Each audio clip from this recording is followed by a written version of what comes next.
greatest. We're talking the greatest star. That's with 2 R's. If there was no gender or cultural requirement, what is your dream role? Conversely, a dream goal, as it were. Da-da-da. I don't know. That's very interesting. I always try to prepare for this question and I never come to a solution. I don't think it's created yet. I know that seems really weird, but I really do Nope. believe that what's mine is gonna come to me. And I know that there is a part that's gonna come to me. And I don't know where and who has written it, whether it exists or whether it's written yet, but it hasn't come to me yet. But I know it's gonna happen. So when it does, I'll let you know. Thank you. Yeah, Please and thank yeah. you. Are there any other areas of the business that you are interested in, like writing, directing, artistic directing? Um, Thank you for asking, Star. They are all, I think, part of my artistry, and they're all revealing themselves in different ways. So, acting is my baby. It's my first entrance in. I had to remind myself that I was an actor this week because I've been working on so many other things, but it was really like my ammo.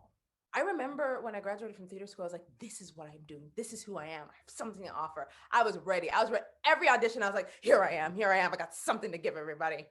And I really believed in myself. And I think that I've been working on other things. So I kind of forgot that I believed in myself as an actor. And I had to remind myself of that this week.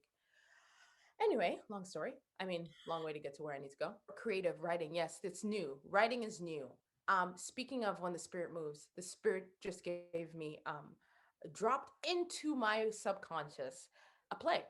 And I didn't think it was a play. I thought it was just something during the quarantine to do. And then I did it and I wrote it and it's in development. And I applied for funding and I got so much funding for it. It was very bizarre, very, very bizarre. So that's something that's happening. And this is what I mean by you never know what's inside of you. Because I was just like, I'm just being, and here we are. Whether I create one piece, if that's all I'm called to, whether I create more, we'll see. But that's what I have right now.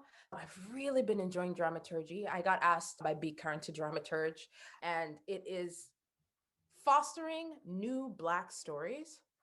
I mean, Is everything. it is everything. I did not know I would love it as much as I love it. I'm having the time of my life. So that's another thing. What else? Artistic director. Thank you. Artistic direction, leadership, directing. Those two things are sort of the same thing to me, directing and artistic direction right now. I finished the program at Factory as the apprentice artistic director last year, and it was the most incredible time with Nina Liakino, who demystified so many oppressive systems for me about what it means to be a leader. Wow. Fully demystified it. She is who she is. She's Nina through and through. Everywhere she goes, the directing room, it's the same. And I got the liberty to do that. So I was like, oh, I can do this the way I want to do it. Speaking of the genius conversation we were having, knock that right out of the way. Like, I can just be who I am in the space, and there's space for that. And actually, the world needs more of us in those spaces, obviously. So I'm really excited about that. Very, very, very excited about that. And I have this great opportunity with Why Not right now doing their This Gen training where we have instructors from around the world. And we were working with Dawn Walton this week. She was the artistic director of Eclipse Theatre in London, UK, and she's just bomb. And so I'm getting to learn about leadership, and I understand the privilege of the time that I live in. I know that their generation did not have this. They did not have women of color teaching them. And to have it is just like, it is such a blessing. And so I feel like I'm living in like a crazy world where I get to benefit from these beautiful things. It's wild.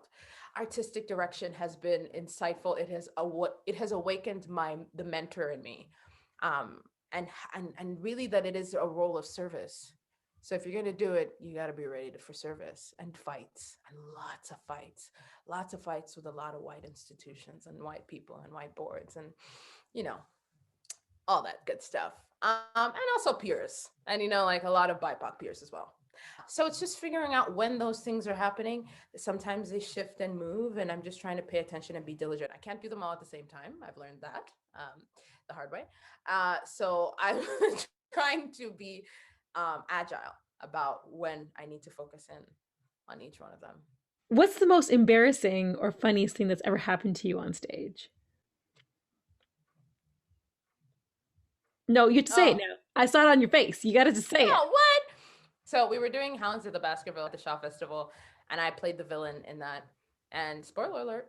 And so at the end of the play, it was me, Damian Atkins, wonderful actor, obsessed with him, and Rick Reed. Yeah.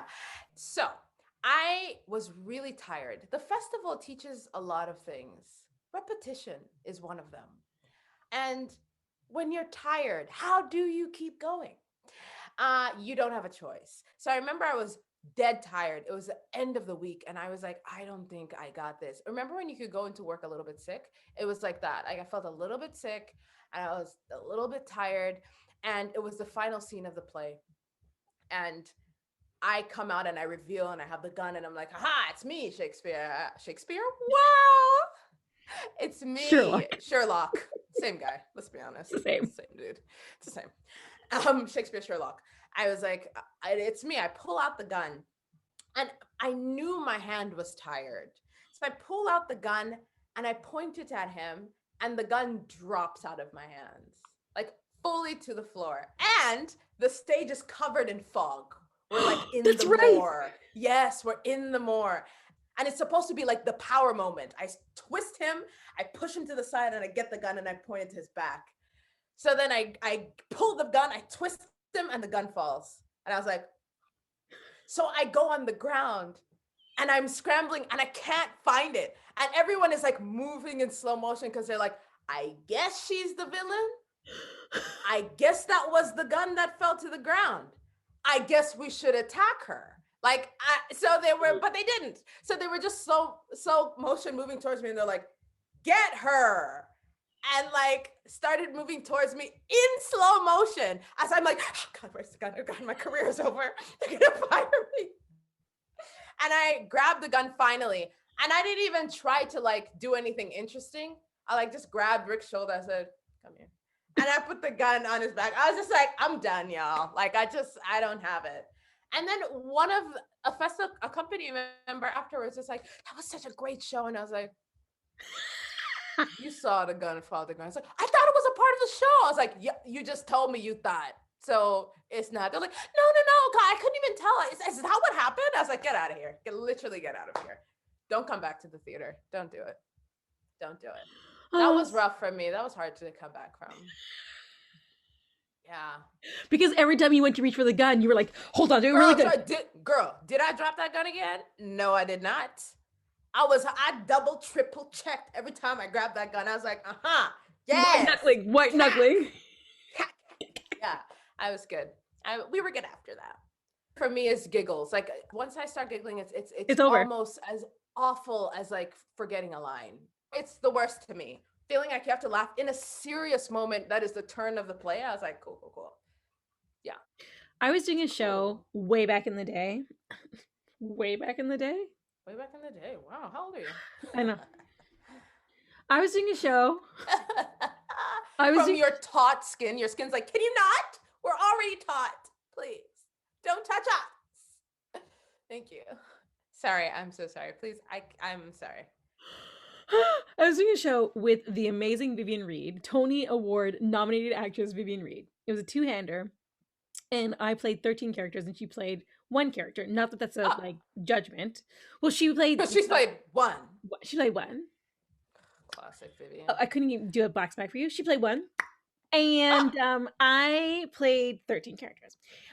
But really, what it was, she played Alberta Hunter, and I played all the rest of the characters in the show, including a young Alberta. So like I played like Louis Armstrong and a nurse and an old Jewish man, right? One of the best acting challenges of my life, and also one of the most scary and most profound roles I've ever played. Anyways. Oh my gosh. Fast forward, we're like close to near the, let's say middle of the run. It's in Alabama, PS. It's a thrust stage. People all around us. We're in the middle of the stage together. I'm a white nurse, young, and she's like in her 80s at this particular point in the show, Alberta Hunter. And I sit her down and I'm going to fire her. And I'm white and she's black. And it's back in like the, let's say 50s or something. I'm butchering the story. I can't And we're sitting down at this table, and I say to her, Berta, and she stops me and she goes, my name is Alberta or Miss Hunter, so don't call me Berta. It's a very serious moment. She said, my name is Berta. So I'm looking at her and I'm like, Okay.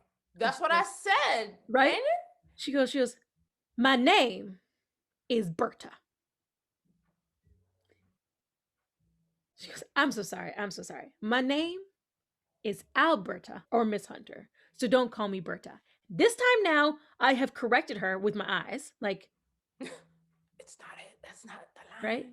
My next line is supposed to be my sincere apologies, Miss Hunter. And I have made it through. My name is Berta. I'm sorry. My name is Berta. My name is Alberta or Miss Hunter. So don't call me Berta. Watch me. My sincere can't get it out. She starts to laugh, turns to the No. audience and says, we can do this. We both laugh. We high five across the table, No. settle back in, and she goes, my name is Alberta or Miss Hunter, so don't call me Berta. And I said, my sincere apologies, Miss Hunter. Finish the show, standing ovation. They loved us. They didn't before. They were like, there was all these shifters in the audience before that moment in the show. Like, no, they didn't really care about the show. Yeah, yeah, That yeah. moment endeared us to That's them in so such a funny. profound way. Yeah. It was one of those moments that you're like, oh, like this is a Tony nominated actress. Yeah.